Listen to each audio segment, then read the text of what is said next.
Good afternoon, everyone. This is Sandra Sheffrere from the Democratic Women's Club of Broward County, and I'm about to have a conversation with a candidate for Sheriff, Andrew Smalling. We're going to just get started because we just want to let you know about what's going on. Throughout the conversation, we'll talk a little bit about the census. I encourage everyone to request their mail-in ballots because we don't know what August 18, 2020 is going to look like, right, Sheriff? Is that the That's right. Yeah, that's when you're part of the primaries, right? So That's it's right. August 18, 2020. So we want everyone ready to vote just in case we can't go to the polls, or if the number of poll stations that are open are limited, we want to make sure you're able to vote on August 18, 2020 for Andrew Smalling, who's candidate for Sheriff of Broward County. So we're going to just get right into it. So let's talk about why is it that you decided to run for Broward County Sheriff? Well, my background is in law enforcement. My background actually is in service, service to the community, service to the nation. I was a military officer. I was with the Broward Sheriff's Office for 20 years, and then I was the chief of police in the city of Lauderhill for 4 years. Currently, I'm still serving in the role of criminal justice because I'm an associate dean with the criminal justice program at Broward College. I've been doing that since 2016. But really, the major reason why I want to do this and I want to lead law enforcement officers is to prevent exactly what we're seeing going on throughout the nation right now with this incident that happened in Minneapolis. That's a tragedy. That should never happen, should never have occurred. The officer in that case, in my opinion, from what I've seen, committed a crime. The one that had his knee on George Floyd's neck, that's a crime. And there's no way that our officers and our protectors of society should be doing that. So when you say it's a crime, that's not part of the training manual when in order for a police officer to get a suspect to cooperate if they're resisting, if they believe to be resisting? Absolutely not. Something like that would occur if the officer was fighting, maybe if the officer was, trying to save his life or her life, and the suspect was getting the better of them. In this particular case, with George Floyd, he was restrained, he was handcuffed. There was 2 other officers that were also restraining him at the time from the video that I saw. And for this officer to just kneel on that person, that human being's neck for 7 minutes is crazy. It's ridiculous. There's absolutely no way that should happen to a human being.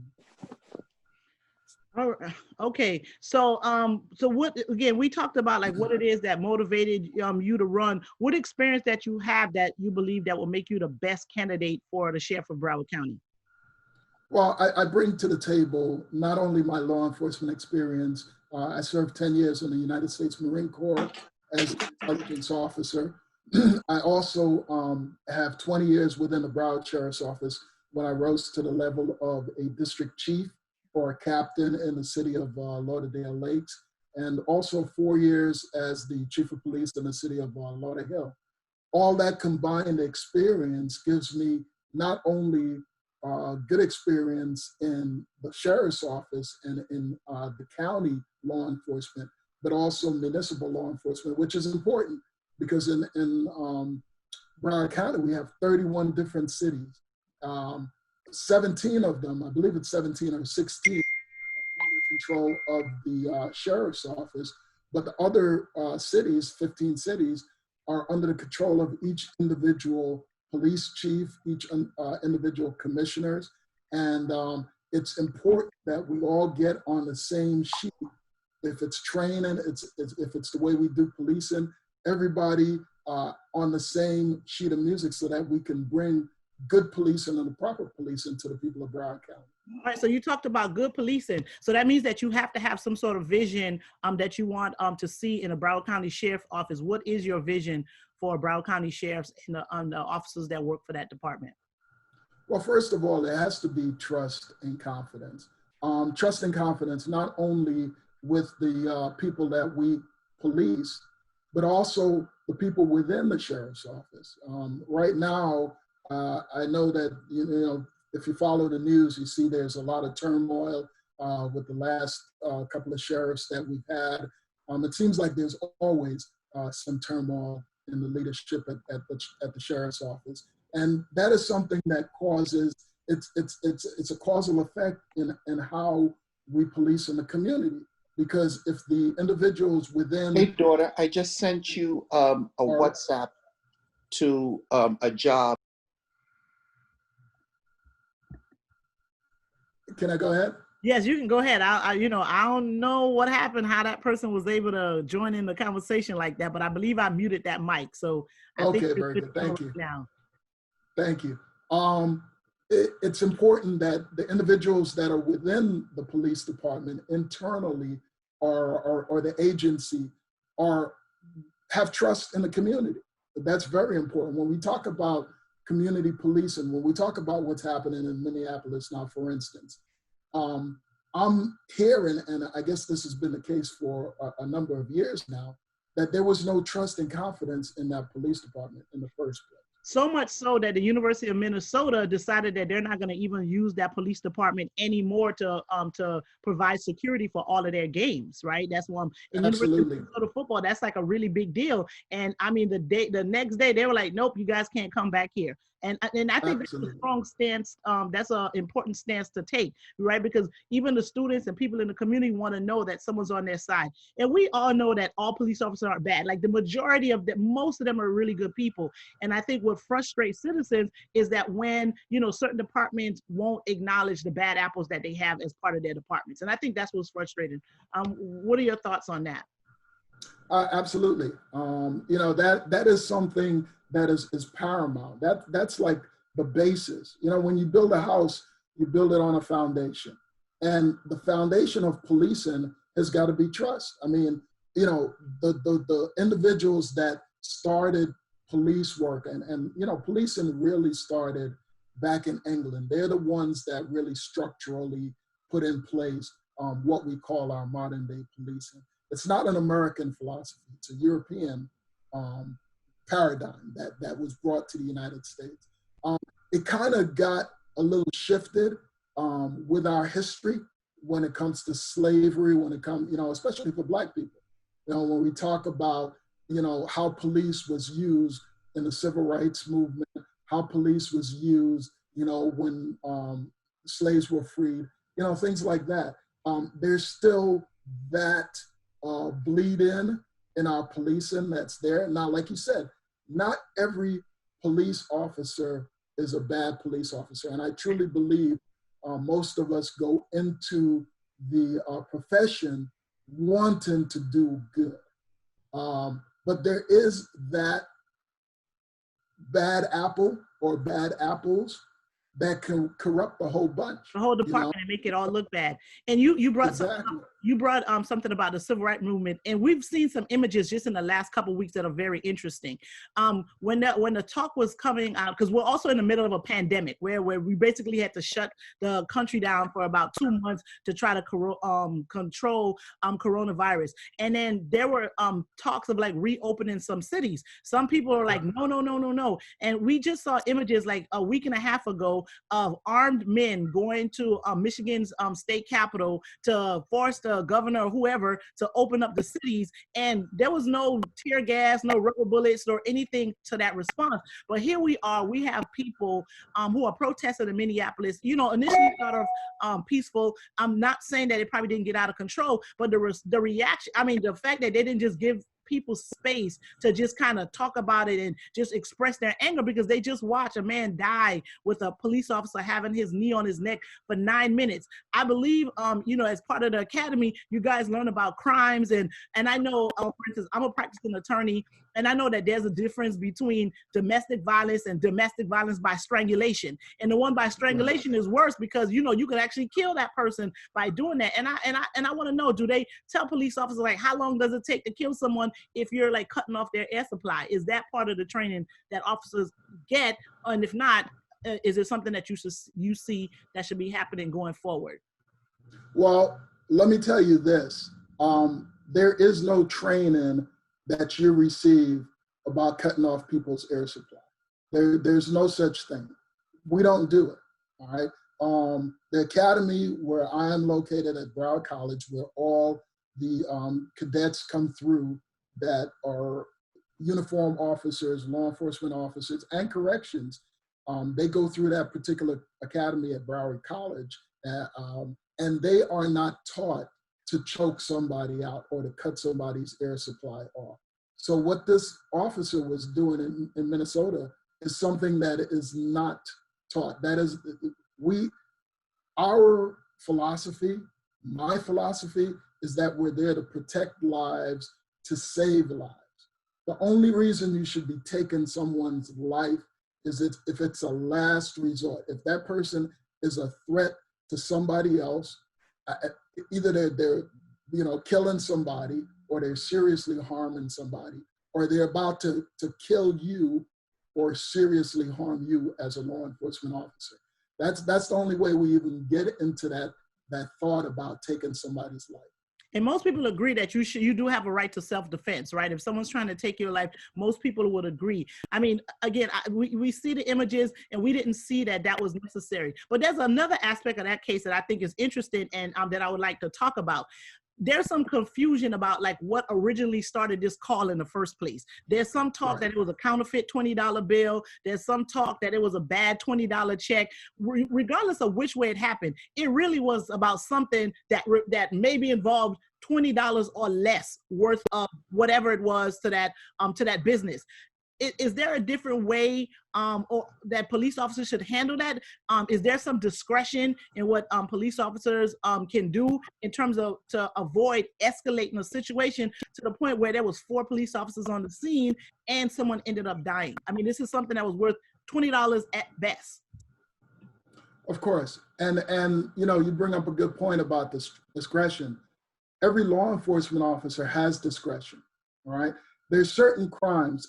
Obviously, if we are, as a law enforcement officer, arrive on the scene and there's somebody bleeding and there's somebody standing over them with a gun or a knife, there's not as much discretion at that point, all right?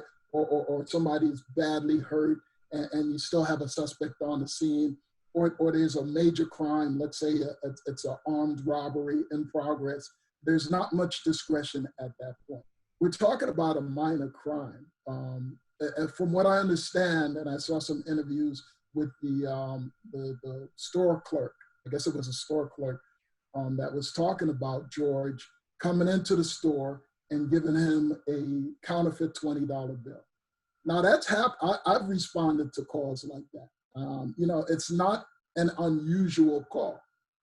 For someone to have counterfeit money is not a major crime unless you have hundreds of thousands of dollars of counterfeit. And you printing them bills in your house, right? Then it's a problem. Exactly. If you print the bills, come with some green. You got a problem. There might be some concern, right? And even then, it wouldn't be a local issue. It would be a federal issue because that's something that the Secret Service investigates. So for a $20 counterfeit bill, which the individual may not have known, George may not have known that it was counterfeit. Because I'm a small business owner, and I've had clients come pay me, and when I go deposit them, luckily I went to deposit the money in the bank.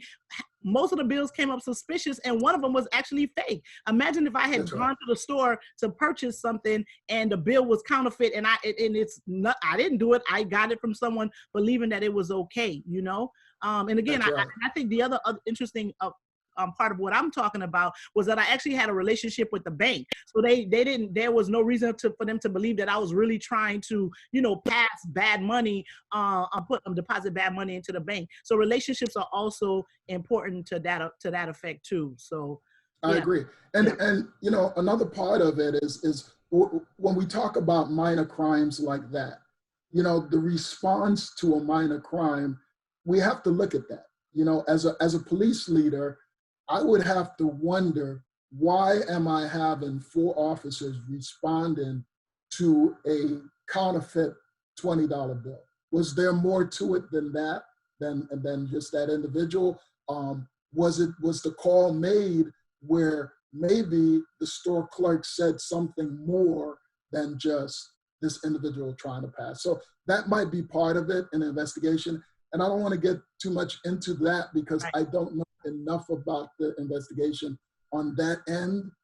But as far as what happened afterwards, you know, especially with George Floyd being in custody, being restrained, being handcuffed, you know, I don't know what happened at that point. What were they trying to do? Were they trying to subdue him even more? Were they trying to, it doesn't seem like they were trying to get him into the vehicle. Because there was nothing else for him that he could have done to show that he's I don't get that. right. Yeah, I don't get that. Yeah, because he wasn't resisting. Because even if it started off like, you know, even if it was more to it, we know the way it ended, that's definitely not the way it should have ended. Well, that's how I feel. I don't think it should have ended that way. And it is even more disturbing, I think, to a lot of us, is that there were 3 other cops standing around just letting this happen.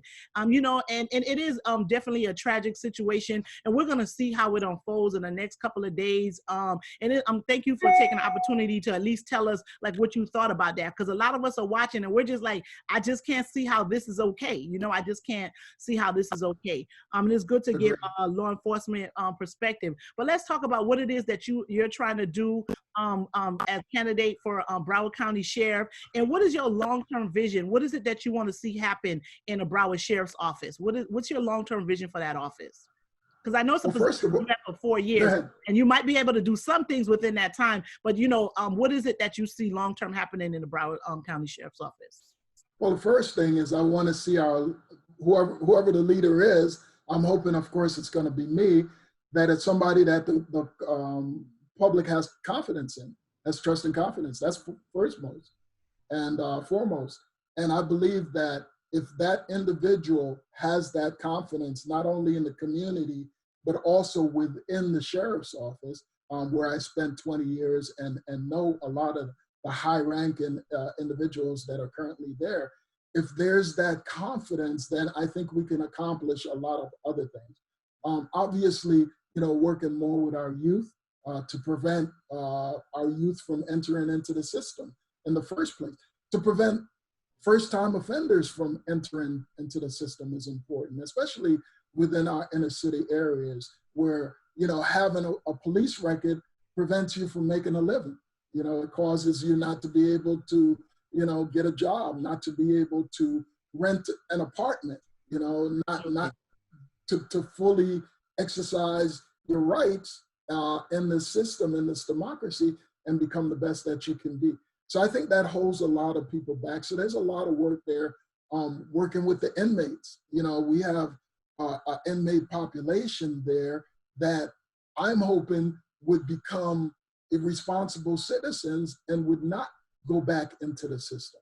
You know, what can we do to help these individuals that are incarcerated lead productive lives? Because it only helps everybody when you have somebody who could come out, you know, if they did something wrong, okay, they served their time, they come back out and they be productive citizens. It helps us in our communities.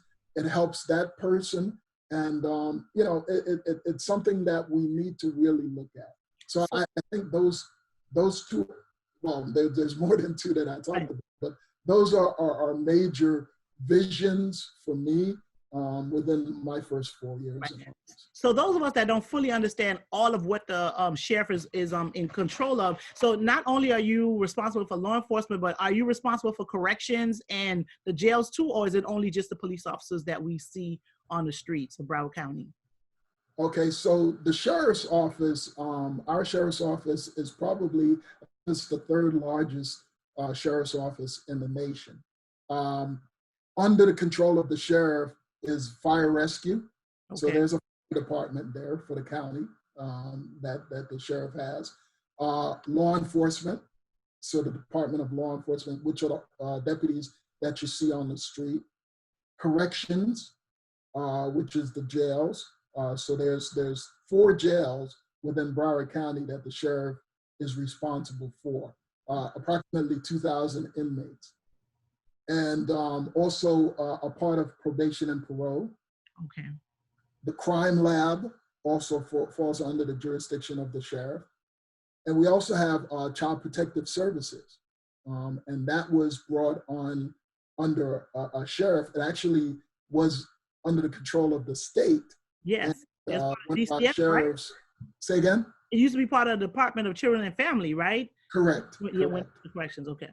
And one of our sheriffs took that responsibility. And that's a major responsibility. Child protector, a lot of people don't talk about that, but those are the individuals that actually go into homes, investigators go into homes, and they can remove children from those homes. They, investigate child abuse, child neglect, cases like that. So that's a very important part of the sheriff's office. And that's interesting. And I think a lot of people may not have known that because I used to work in foster care when I first got out of undergrad a long time ago. And I remember there was a department called Early Service Intervention, right? You try not to get the children, take the children out the house. But when it was realized that, you have to take them out, we used to have to call law enforcement to go with you to take these children out of the house. Because even though parents are bad parents and they may be abusing their children, they're not going to just let you go in the house and take their kids from them. So I remember like a lot of the caseworkers used to have to call the police department to come in to help them take the children out of the home. So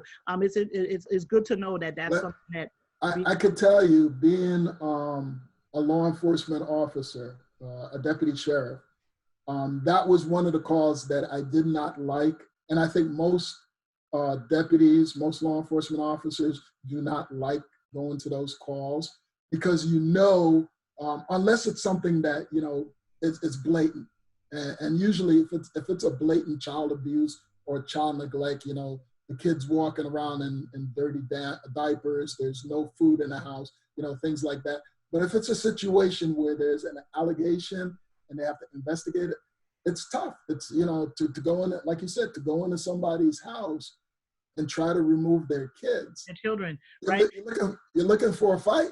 Right, you're looking for a fight, and it's one of those things where it really is unfortunate because that's where like all agencies should come together, right? Because if you have this parent, short of the person just really, even if they have a substance abuse problem, we should have resources to get them into treatment, right? If the children are hungry, we should have some sort of resource to make sure, that these kids are eating every day and, those type of things. So it's really something where a lot of agencies really do need to come together to see how we can keep these families together and provide like sort of services that they need in order, to keep children together because, the reality is like bad parents get to be parents, right? Right. And even people who think they're good parents, they're screwing up their kids, and not on purpose, but, we all want the best for our children. And when it's a situation where the parent really can't do their best, sometimes it's not because lack of trying. It's really because of like resources and, not just having the services that would have, just a little bit of help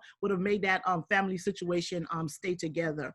Absolutely. Yeah, so we talked about that, what your role is. I already learned some things here that I didn't know. We talked about what's going on in Minnesota. We talked about, police officers having discretion, the way they're being trained. Why should people vote for you? Let me know. Well, I mean, from what you've seen so far, I think you should. If I was watching this, I would definitely vote for him. All that confidence. That's true. Based on my experience, I think I was made for this role. When you talk about experience, there's nobody with more rounded experience. When you talk about military experience, leadership, when you talk about, law enforcement in two different spheres, not only in county policing, but in local municipal policing, in two cities that are very active. Right. I spent most of my career with the sheriff's office in Lauderdale Lakes, which even though it's a small city, it's an active city. Yeah. That has its needs, underserved in a lot of senses. And then after I left Lauderdale Lakes, I went to Lauderhill, which is another city that could be considered underserved and really, is in need of good community policing and police services. And now in the educational sphere, still being active in criminal justice, in criminology, studying it, learning more. We haven't even talked about things like implicit bias, which is something, that I've taught, and, I've gone to the other police departments to talk with their officers about implicit bias, especially after a situation like this. Exactly.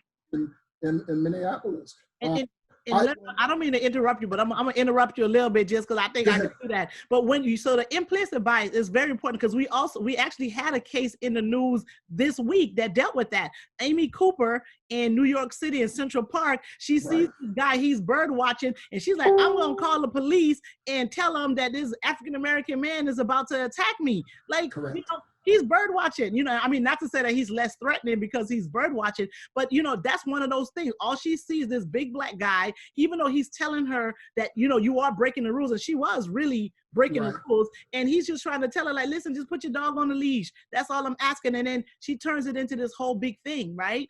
So that's important. So for those who don't really understand what implicit bias, how is it that you would, sum that up for them and tell, let's tell the audience what that's all about. Well, when you talk about implicit bias, probably the thing you could probably relate it most to is stereotyping. I guess stereotyping would be a good analogy, a good word to use in place of it.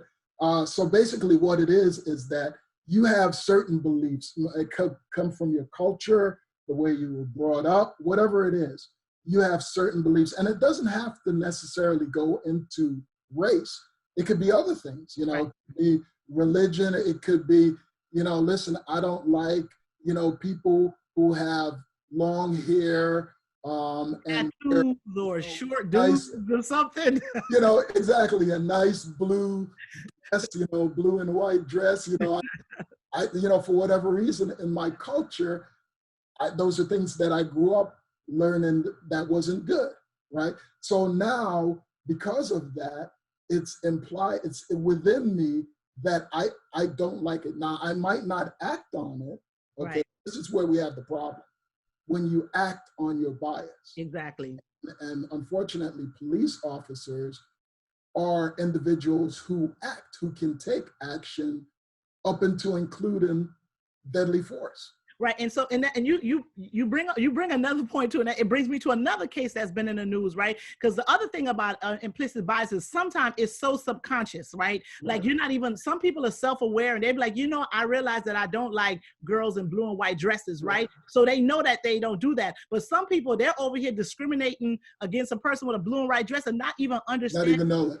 That's what they're doing. And we saw that happen in the Ahmaud Arbery case, right? Because the crazy thing about that whole case was that it was an attorney that released that video, because he looked at that video and said, that shows that they're innocent. I don't see a problem with the video, right? And we're all looking like, dude, well, we're looking at the same thing, but that's that bias that he probably didn't even realize he had going on, that he thought that video exonerated those men, and the rest of us looked at it and were like, no, we think that's a murder happening, right? So that's the other thing about implicit bias. A lot of times people have it and they're not aware of it, and we need to make sure, especially people that are allowed to use deadly force, that are carrying weapons on a day-to-day basis, and that are dealing with the public, they need to know what it is. If there's something that's triggering them, they need to understand that and act on it accordingly. Because you're correct in saying that, you can have it. It's just like the problem becomes when you act on it, right? Especially act on it to the point where it's negatively impacting somebody else. Absolutely. And when you talk about law enforcement, that's why it's so important that this type of training is provided to law enforcement and is mandatory for law enforcement.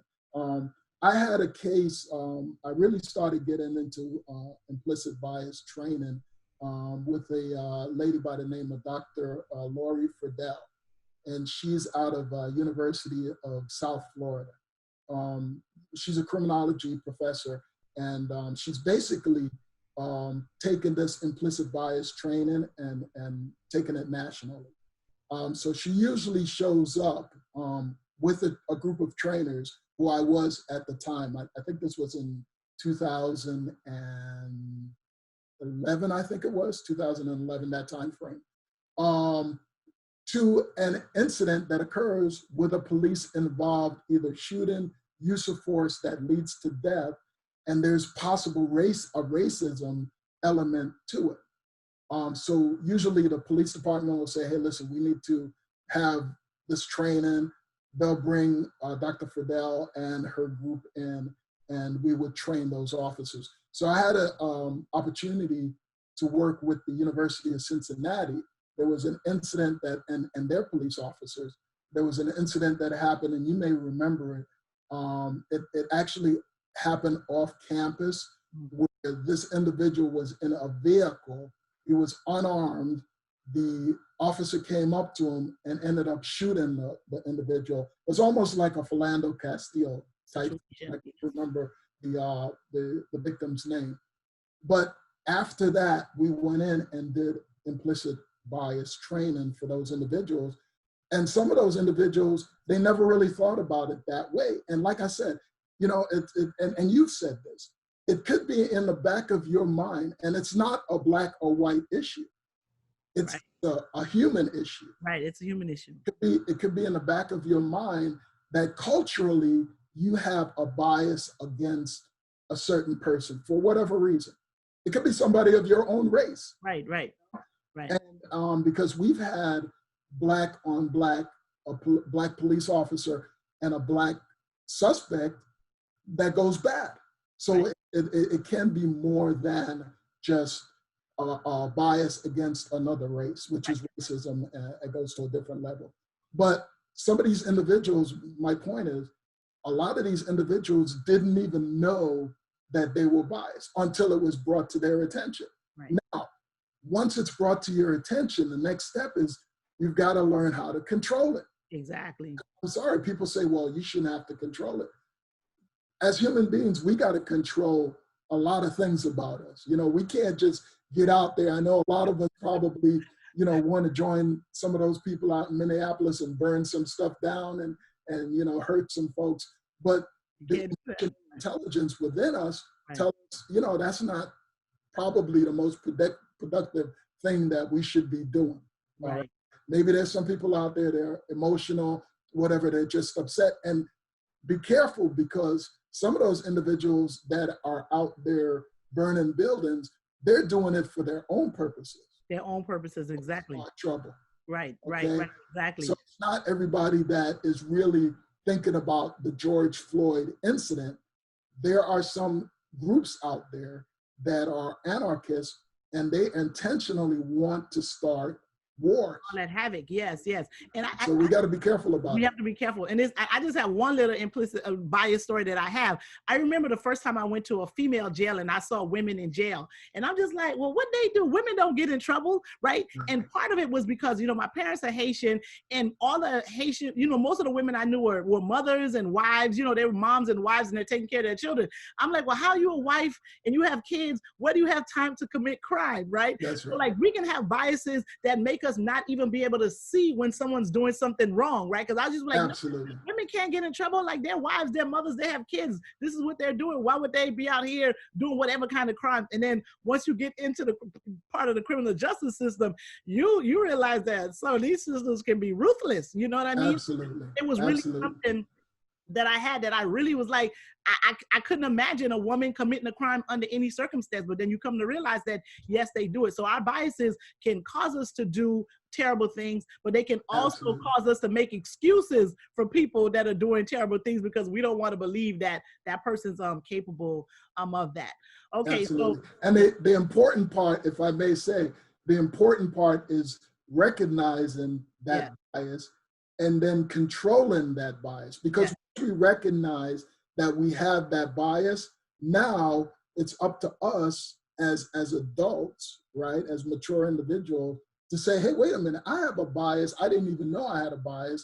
I need to make sure that I look out for that, okay? So if I see a Black male walking down the street, I don't automatically think that he's doing something, he or she is doing something wrong. Absolutely. So your bias of women in jail. If I see, you know, a sister, you know, in jail, I don't automatically think, well, she shouldn't be there. She's innocent. She's innocent. Exactly. So, but we control it, right? Yes. We control it, and that's the important part of that training. You know, as law enforcement officers, it's paramount. That should probably be the first thing, one of the first things that we learn in the academy. Right. To deal with people. And let me tell you this, what I found in my career in law enforcement, and in particular in the sheriff's office, I found that some of the best deputies are deputies that come out of corrections. So if Right. they're in corrections and they come out to the road to policing on the road, I think they're a better deputy, a better law enforcement officer, because what they've been able to learn is to deal with individuals who are incarcerated, who are not necessarily bad individuals, but they've ended up in a bad situation. Right, and they it's a broad exposure of people, and we need to tell that, those CJ students, don't be afraid of, be like, no, I want to be a cop. Go into corrections, because you're saying it's a valuable experience, because they're dealing with all kind of people. Somebody that really made a mistake that ended up being tragic, and you have to be able to survive that environment. You're locked down with these people for 12 hours a day, so you have to get some social skills and some maneuvering and negotiating skills in order for you to protect it and be able to navigate in that environment.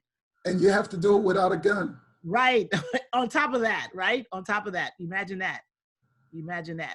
So yeah, so we got to tell them, go into corrections, and then, go into law enforcement. So that's all good. So now, we were supposed to only talk for 30 minutes, but I can talk to you all day, right? I definitely can talk to you all day. So we need to let the people know all the social media, how they can get in touch with you, how they can donate, volunteer for your campaign. So put that information out there. Let them know. Sure. I've got a great website. It's smallingforsheriff.com. Smallin, SMALLINGFOR, sheriff.com. You could go there to donate. You can go there to volunteer. All of that's available. I'm also on Facebook, Smallin for Sheriff. Also, you'll see my personal Facebook, Andrew Smallin. And I'm also on Instagram and Twitter. Smallin Sheriff is my Twitter handle, and also on Instagram, the same thing. So I'm on all social media platforms. Please visit my website. If you are inclined, if you think I'm a good candidate for the job, if you're inclined to give me $5, $10, whatever, I would really appreciate it, because that helps with the campaign and getting things out there, so more people know about me. So that's how you can get in touch with me. All right. So when is it that they're supposed to go vote for you now? August 18th. August 18th is the primary. Very important. I've got some other opponents, some candidates that are out there, and it's important to get out there. You could vote by mail, which is probably going to be the thing that most people do now with this COVID-19 crisis. That's browardsoe.org, and you can request your vote by mail ballot. That's correct. You know it. Yeah, browardsoe.org. And as soon as you get on the page, they said it's right there. You can request the ballot. That's correct. So August 18th is definitely the date. All righty then. Well, thank you. Is there anything else you want to add? We talked about your platform. I like the things that you're saying. You have a real good vision for the office. You have military experience. You was in the sheriff office for over 20 years, worked in different municipalities and counties and everything like that. So you're ready for the job day one. Day one. You're ready for the job. All right. Andrew Smallin for sheriff. He's on Twitter, Instagram, Facebook. Donate, volunteer your time, pass the message on, let people know that he's out here. And I want to thank you, Sandra. Thank you and the Democratic Women's Club for this opportunity to get on here and talk a little bit about myself. I really appreciate what you do. I know you're very active in the community. I've seen you at a lot of different places. Because I'm trying to stay informed. I want my vote to be woke. I need exactly. know who I'm voting for. Like, I don't want to make that mistake and give somebody power that doesn't deserve it, right? Exactly. This year is a very important election year. And we just, we can't make any mistakes. And one of the things that we're realizing how important is that who we vote as our local officials, right? So yes, it's important. We definitely got to change the occupant of the White House. That to me, that's a foregone conclusion that's given. But the down ballot candidates are extremely important, because these are the people that are making decisions about your life on a day-to-day basis. And you don't want to make the mistake and vote for somebody that's not going to be able to stay in their position for 4 years, right? Right. You know, we're not calling anybody out. We're just stating facts, right? So you want to vote for somebody that's going to be able to maintain their position and carry out the vision that they have for the county. So we want our vote to be extremely woke. And I saw that you post stay safe with Smalling, right? That's correct. Yeah, That's safe, and that's important because safety is a big concern that we have not only in our cities. We're worried about safety in schools. You know, people are sending their children to school and they're not coming home, and that's something that's like a brand new crazy that we're dealing with. And we need somebody that can deal with all of those things. Make sure we're safe in schools, safe in home, safe in public spaces, and I believe you do. You know, as you stated in your record, your record speaks for itself. That, you know, you'd be ready to take that task on day one. Thank you, Sandra. I really appreciate it. Okay, then. All right. Any closing words before we get off Facebook Live? No, listen, just go out and vote. It's very important. You know, you see what's going on. You've said it all. I truly believe that we probably would not have some of the issues that we have right now from the national level on down if, like you said, certain people weren't in certain positions. Right, and our vote was woke. We know what we're talking about, all right? Yeah. So August 18, 2020 for the primaries, and in order for you to not have to continue on in November, you need to get, what, 51% of the vote? Is that how your rate works? How does your rate work? It's just majority, Okay. majority wins in the primary. Okay, it's majority. Every vote makes a difference. One vote can make a difference. That's right. He's what he said. One vote makes a difference. So August 18, 2020, get through the primaries, and then the election after that will be November the 3rd, 2020. That's correct. Right? So we're trying to get through it. We're trying to get through that first round of voting. Correct. August 18, 2020, Smalling for sheriff, for Broward County Sheriff. Okay, thank you. This is Sandra Square from the Democratic Women's Club of Broward County. And we're gonna, keep talking to the candidates. There was, you know what?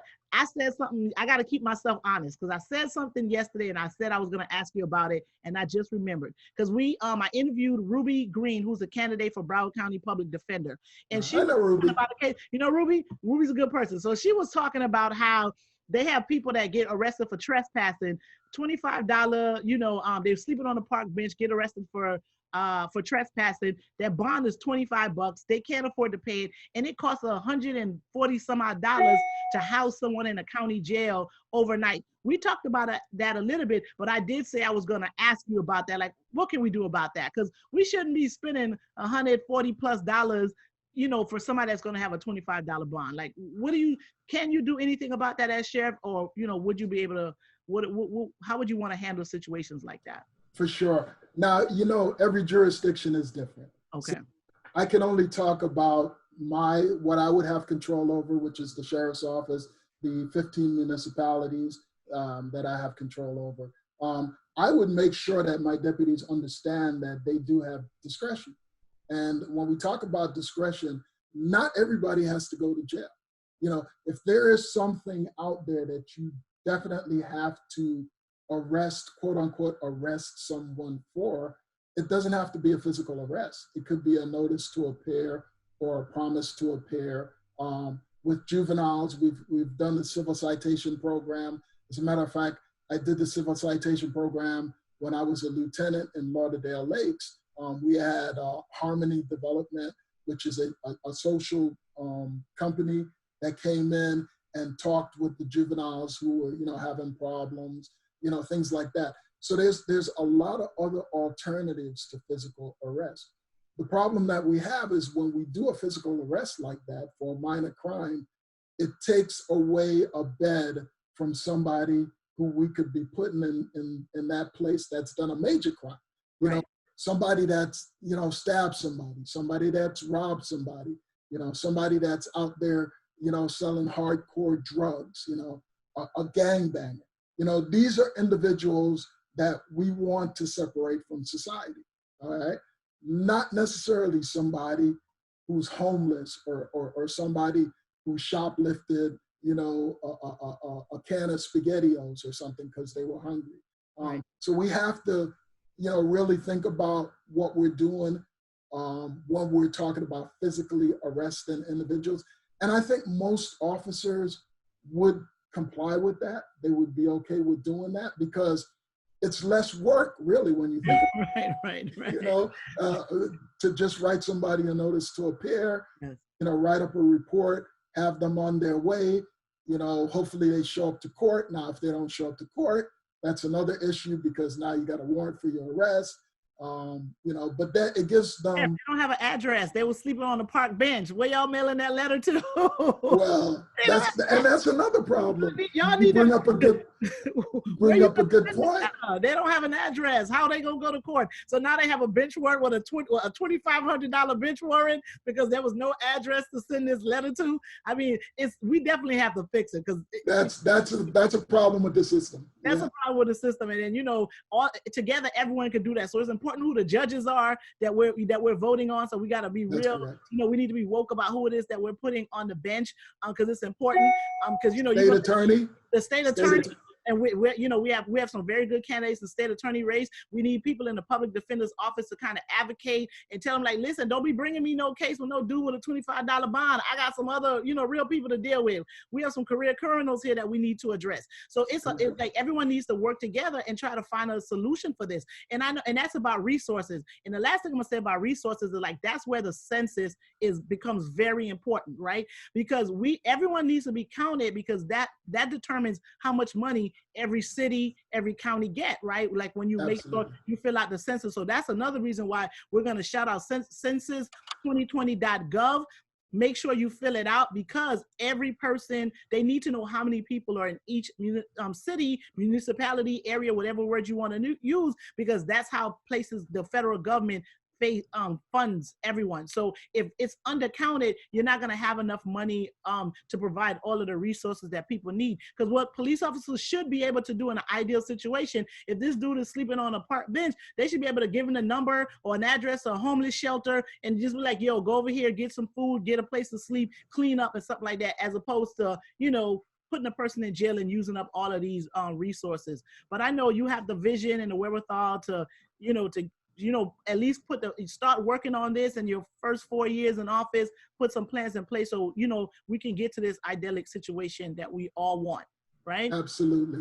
And we haven't even touched on the mentally ill, which is yes. And that's also part of it. That's probably why the guy's sleeping on the bench, right? On the park bench, because they have mental illness and they need those resources too. So that's something, you know, if law enforcement run into someone with mental illness, instead of having to put them into jail, you know, there should be a facility that they should be able to refer them to, right? So that means, you know, we definitely gonna have to talk again. I don't want the video to get too long, you know, because then people, you know, we want to keep it short enough and more engaging. And we definitely could set up another time to talk before August 18, 2020. When you're going to the ballot box and vote for Andrew Smalling for Sheriff of Broward County.